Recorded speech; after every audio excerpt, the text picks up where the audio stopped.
Programang ito ay rated SPG, striktong patnubay at gabay ng magulang ang kailangan. Nagtulungan at nakipaglaban si Supremo at Tanggol laban kila Agustus.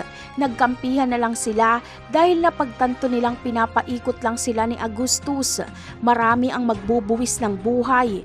Isa na sa namatay ay sa hanay ni Supremo na si Turco at may susunod pa. Ito ay walang iba kundi si Ben. Ang masaklap pa ay pati si Amanda ay mababaril ni Agustus. Kaya gano'n na lang ang galit ni Supremo. Sa tulong ni Tanggol ay tatapusin nila si Agustus. Sa pagkaubos ng mga tauhan ni Agustus ay sisikapin niyang tumakas pero hindi na siya makakatakas dahil pagtutulungan siya.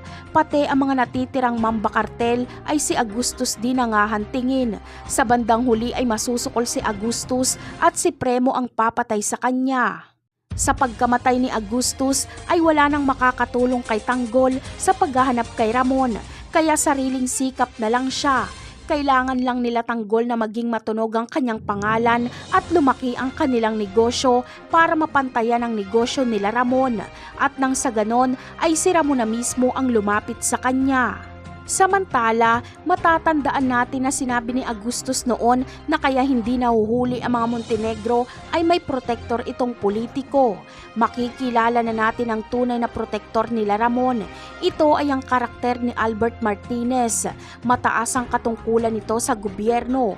Kakampi ito ni Ramon pero magta-traidor ito kaya makakalaban ito ni Tanggol. Napakarami pa nating dapat abangan sa mga susunod na episode. Paalam!